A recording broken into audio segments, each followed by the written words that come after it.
नमस्कार, मी हंसराज मराठे. माझं YouTube channel Hansraj मराठे सिंदाबादमध्ये तुमचं पुनश्च एकदा स्वागत करतो. मी 17 जानेवारी 2026 ते 23 जानेवारी 2026 असा अंदमान निकोबारचा टूर केला. तर हा जो टूर केला मी तो इथे अकोल्याच्या जवळ मूर्तिजापूर म्हणून गाव आहे, त्या मूर्तिजापूरची एक रिया हॉलिडेज म्हणून कंपनी आहे, त्या कंपनीच्या थ्रू मी केला. मला त्याचा ॲडव्हान्टेज हा होता की ते लोक अकोल्याहूनच घेऊन जाणार होते. म्हणजे अकोला टू हैदराबाद AC3ने आणि हैदराबादहून पोर्ट ब्लेअर फ्लाईट. असं मला इथून कुठे मुंबईला जा, नागपूरला जा, पुण्याला जा असं करायचं नव्हतं. त्याच्यात पैसाही जातो, वेळही जातो. तर ती एक सोय होती, त्याच्यामुळे मी ही कंपनी प्रेफर केली. तर आम्ही 17 जानेवारीला इथून अकोल्याहून दुपारी जयपूर हैदराबाद ट्रेन आहे 12710 नंबरची. तर तिच्यामध्ये दुपारी 3:30 वाजता आम्ही बसलो आणि दुसऱ्या दिवशी पहाटे 2 वाजता तिथे हैदराबादला पोचलो. हैदराबादला पोचल्यानंतर तिथून लगेच रेल्वे स्टेशनहून त्यांनी बस केलेली होती, त्या बसने आम्ही एअरपोर्टला पोचलो. साधारण 3-3:30ला एअरपोर्टला पोचलो आणि आमची 6:30ची फ्लाईट होती. मध्ये 3 तास होते, सफिशियंट पिरियड होता, तेवढा पाहिजेही. तर एअरपोर्टवरती पोचल्यानंतर सिक्युरिटी चेक वगैरे बाकीचं सगळं, बोर्डिंग पास हे ते करून लगेज आणि आम्ही वेटिंग लाऊंजमध्ये बसलो. आणि त्याच्यानंतर बरोबर 6:30ला आमची फ्लाईट होती, जी की पोर्ट ब्लेअरला 8:30 वाजता पोचणार होती. तर 6:30ला आमची फ्लाईट सुटली. इंडिगोची फ्लाईट होती, त्याच्यामुळे वेळेवर सुटते का नाही सुटत अशी थोडी धाकधूक होती. त्या पिरियडमध्ये इंडिगोच्या बऱ्याचशा फ्लाईट्स कॅन्सल झाल्या होत्या, लेट झाल्या होत्या, पण ती आमची वेळेवर सुटली आणि वेळेवर पोचली.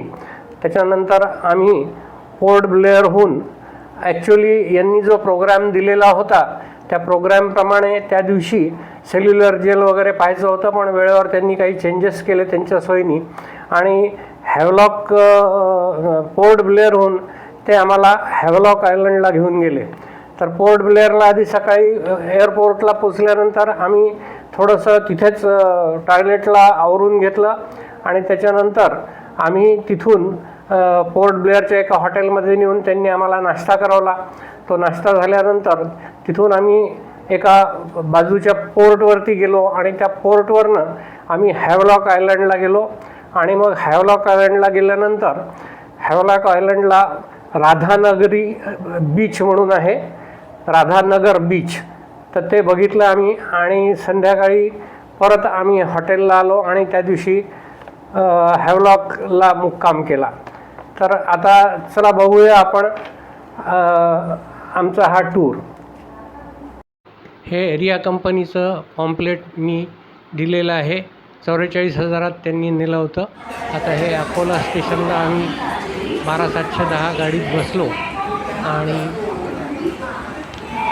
पुढे आम्ही हैदराबादला पहाटे 2 वाजता पोचलो.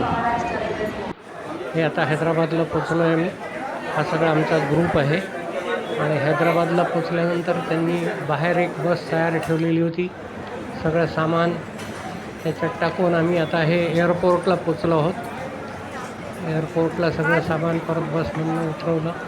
एअरपोर्टला आम्ही साधारण 3 वाजता पोचलो आणि 6:30ची आमची फ्लाईट होती. मध्ये सफिशियंट वेळ होता. आता हे आमचे सगळे सोपस्कार जे असतात एअरपोर्टवरचे, ते सिक्युरिटी चेक, बोर्डिंग पास, बॅगांचं वजन, त्याची धाकधूक की ते कितके किलो भरतं की नाही भरत, असं सगळं करून आम्ही आता वेटिंग लाऊंजकडे चाललेलो आहोत. तर तिथे आम्ही एअरपोर्टवरती असिस्टन्स घेतलेला होता. ते खुर्चीत बसवतात आणि खुर्ची लोटत आपल्याला गेटपर्यंत नेऊन सोडतात. तर तसा आम्ही असिस्टन्स घेतला होता. आता हे आम्ही चाललेलो आहोत लाऊंजकडे. आम्हाला बोर्डिंग पासमध्ये 16 नंबरचं गेट लिहिलेलं आहे. हे आता वेटिंग लाऊंज आहे. इथे 5:15 पर्यंत वेळ काढायची आहे. त्याच्यानंतर सुरू होईल विमानात बसवणं. हा माझा बोर्डिंग पास आहे. हे सगळा आमचा ग्रुप जो आहे तो विमानाची वाट पाहत बसलो आहे टाईमपास करत. काही लोक एअरपोर्टवरती फिरायलाही गेलेले आहेत, काही खरेदी करतात. आणि त्या दिवशी फॉर्च्युनेटली आमची फ्लाईट जी होती ती वेळेवर होती. इंडिगोची फ्लाईट होती. त्या पिरियडमध्ये इंडिगोच्या बऱ्याचशा फ्लाईट्स कॅन्सल झाल्या होत्या, डिलेड होत होत्या. त्याच्यामुळे आम्हाला धाकधूक होती की वेळेवर सुटते की नाही. पण फॉर्च्युनेटली आमची बिलकुल वेळेवर 6:30ला सुटली. तिथे आम्ही 8:30ला पोचलो पोर्ट ब्लेअरला. हे वीर सावरकर इंटरनॅशनल एअरपोर्ट आहे. तिथे आम्ही उतरलो आणि आम्ही तिथेच थोडंसं आमचं आवरून घेतलं, कारण आम्ही तिथून लगेच हॉटेलला नव्हतो जाणार. आम्हाला ते हॅवलॉक आयलंडला घेऊन जाणार होते. आज ॲक्च्युअली आधी त्यांनी हा नाश्ता करवला एका हॉटेलमध्ये. भरपूर भरपेट नाश्ता होता, वेगवेगळे आयटम होते. आधीच्या ठरलेल्या प्रोग्रामप्रमाणे ते आज आम्हाला म्हणजे 18 तारखेला सिल्व्हर जेल वगैरे दाखवणार होते त्या दिवशी. पण वेळेवर त्यांचे काही प्रोग्राममध्ये चेंजेस झाले आणि सिल्व्हर जेलला तिथे पोर्ट ब्लेअरला न जाता आम्हाला ते पोर्टवरती घेऊन गेले आणि तिथून नॉटिका नावाची जी बोट आहे त्या बोटीने आम्ही हॅवलॉक आयलंडला गेलो. आता हा नाश्ता करणं चालू आहे आमच्या ग्रुपचा. झकास नाश्ता होता, छान नाश्ता होता आणि सगळ्यांनी पोटभर नाश्ता केला. कारण परत जेवायला किती वाजता मिळतं. आणि त्याच्यामध्ये एक असं होतं की कंपनीकडनं सकाळचा नाश्ता आणि रात्रीचा डिनर असं होतं. दुपारचा जो लंच आहे तो तुम्ही तुमच्या पैशांनी करायचा होता. त्याच्यामुळे शक्यतोवर सगळी लोक सकाळी नाश्ता भरपेट करून घेतात. तर आता हे आम्ही परत तिथून बसमध्ये बसलो आणि पोर्टवरती त्यांनी आणून सोडलं आम्हाला. पोर्टवरती 2 तासाचा टाईम होता तो. पोर्ट ब्लेअरहून हॅवलॉक आयलंडला 2 तासाची सफर होती ती समुद्राची. सुंदर सफर होती. ही नॉटिका जी आहे ही प्रायव्हेट बोट आहे आणि हे तुम्ही आता आजूबाजूला समुद्रातली दृश्य बघू शकता. सुंदर प्रवास होता. 2 तास कसे गेले बाहेर पाहत ते कळलं नाही. एवढा मोठा बोटीचा असा माझा हा दुसरा प्रवास होता. पहिला प्रवास मी स्वित्झर्लंडमध्ये केला होता. या बोटीवर सगळ्या सोयी होत्या, म्हणजे जेव्हा खायचं चहा नाश्ता वगैरे सगळं होतं. वरती डेक आहे. त्या डेकवरती त्यांनी म्युझिक सिस्टीम आणि DJ लावलेला होता. तिथे बरेचसे लोक एन्जॉय करत होते, नाचत होते, गात होते. आता हे आम्ही त्या नॉटिका बोटीमध्ये बसलो आहे. शक्यतोवर शिरल्यानंतर तसे नंबर अलॉट केलेले असतात, पण रिकामे असतील तर शक्यतोवर लोक विंडो सीट पकडायचा प्रयत्न करतात. आम्हाला काही विंडो सीट मिळाली नव्हती. आम्हाला दिलेल्या नंबरवरती नवरा बायको बसलो आहोत आणि एन्जॉय करतो आहे. आता हे आजूबाजूची दृश्य तुम्ही बघू शकता. काही ठिकाणी काचेतनं शूटिंग घेतलं आहे, काही ठिकाणी वर डेकवर जाऊन मी शूटिंग घेतलेलं आहे. सुंदर प्रवास होता समुद्राचा. आणि हे तेच अंदमान आहे जिथे वीर सावरकरांनी काळ्या पाण्याची सजा भोगलेली आहे आपल्या स्वातंत्र्याकरता. त्याची थोडीशी जाणीव प्रत्येक नागरिकाला असायला पाहिजे, जी की काही नागरिकांना दिसत नाही की त्यांनी काय खस्ता खाल्ले आहेत. तर असं आम्ही आता हे अंदमानच्या बेटावरती आहोत आणि हॅवलॉक आयलंडकडे आमची क्रूज चालू आहे. मी थोडी कॉमेंट्री थांबवतो आणि तुम्ही माझ्याबरोबर या समुद्री सफरीचा आनंद घ्या.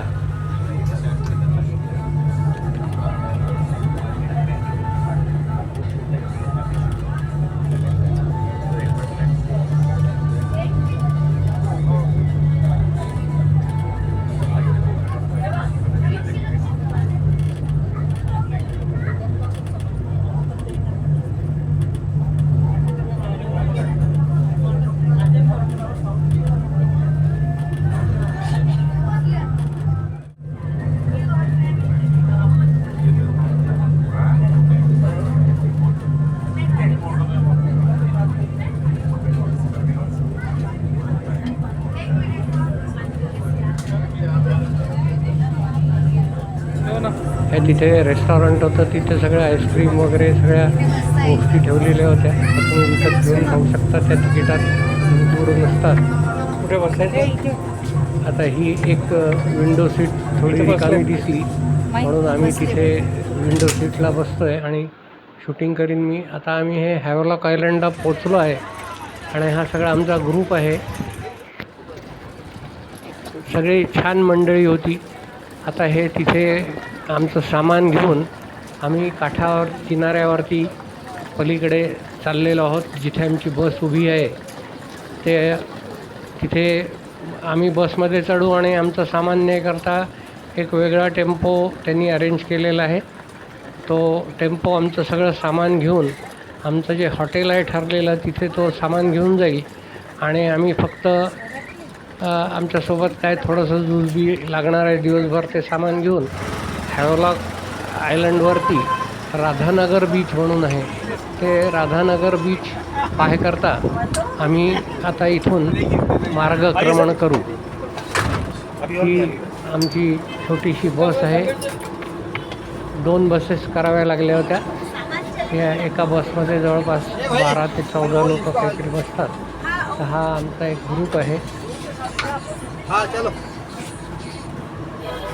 आम्ही आता राधानगर बीचकडे कूच करतो आहोत आणि सगळे लोक तिथला हॅवलॉकचा रस्त्याचा आनंद घेतात आहे. आता हे आम्ही तिथे पोचलो आहोत राधानगर बीचला आणि राधानगर बीचला पोचल्यानंतर साधारण आम्हाला 3 सव्वा 3 वाजले होते. हे राधानगर बीचची पाटी आहे. आम्ही आता बीचकडे चाललेलो आहोत आणि दुपारची संध्याकाळची अशी वेळ आहे तर आम्ही आता बीच एन्जॉय करणार आहोत. तुम्ही आमच्याबरोबर आजूबाजूचे जे नजारे आहेत त्याची मजा घ्या, एन्जॉय करा. भेटू थोड्या वेळाने. या बीचबद्दल विशेष सांगायचं म्हणजे हे ब्लू सर्टिफाईड बीच आहे. म्हणजे अतिशय सुंदर आणि स्वच्छ असं बीच आहे. नामांकित बीच आहे हे अंदमान निकोबारवरचं. तर त्याच्यामुळे आता आम्ही तिथला आनंद लुटतो आहोत आणि साधारण 5:30-6 वाजेपर्यंत इथे थांबून वेळ घालवून आणि आम्ही परत आमच्या बसनी आमचं जे हॅवलॉकला हॅवलॉक क्वीन म्हणून हॉटेल आहे तिथे मार्गक्रमण करू. आज रात्रीचा मुक्काम त्या हॉटेललाच राहील. तिथे डिनर राहील आणि उद्या सकाळी परत पुढच्या सफरीला आम्ही निघू.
त्या राधानगर बीचला एक वेगळंच लाल फळ दिसलं, वॉटर ॲपल असं काहीतरी नाव त्यांनी सांगितलं होतं, ते खाल्लं आम्ही.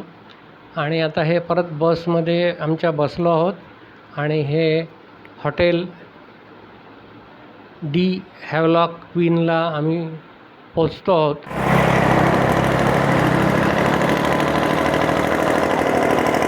डी हॅवलॉक क्वीन असं हॉटेलचं नाव आहे. हे आम्ही हॅवलॉक बीचला आलेलो आहे आणि आम्ही इथे 18 तारखेला चेक इन केलं संध्याकाळी.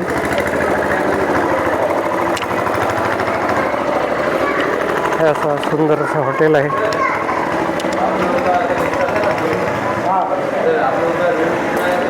हे आता सगळ्यांचा कलकलाट चालू आहे. रूम अलॉटमेंट करतात, तिथे लगबग चालू असते. ते तिथे रूम्स अलॉट करतात, दोघांना तुम्हाला चाव्या देतात. त्याच्यानंतर आम्ही रूममध्ये जातो. इथे हे सुंदरसं हॉटेल आहे. समोर बघू शकता तुम्ही की स्विमिंग टँक आहे, त्याच्याच पलीकडे डायनिंग एरिया आहे आणि अगदी समोर हायवे आहे. हे आता आम्ही पॅसेजमधनं वर चाललो आहोत.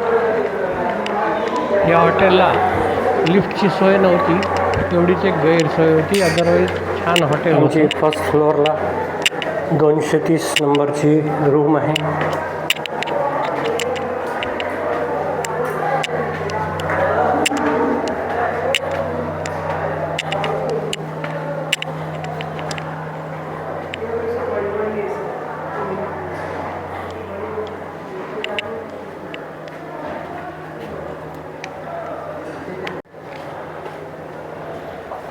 हे तुम्ही आता रूम टूर करू शकता. ही छानशी रूम होती, मोठा बेड होता आणि हे समोरच्या बाजूला रोड फेसिंग मोठी विंडो होती. हे अलमारी दिली आहे, टी व्ही दिला आहे आणि AC रूम होती. हे कबर्ड आहे, इथे तुम्ही तुमचे कपडे बिपडे ठेवू शकता. आणि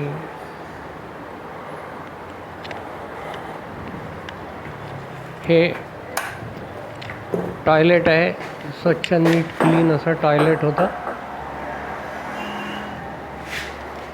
एकंदरीत रूम छान होती, हॉटेलही छान होतं आणि तिथलं जेवणही छान होतं. रात्रीचा डिनर जो होता तो इथेच करायचा होता आणि ही अशा प्रकारे रूम आहे.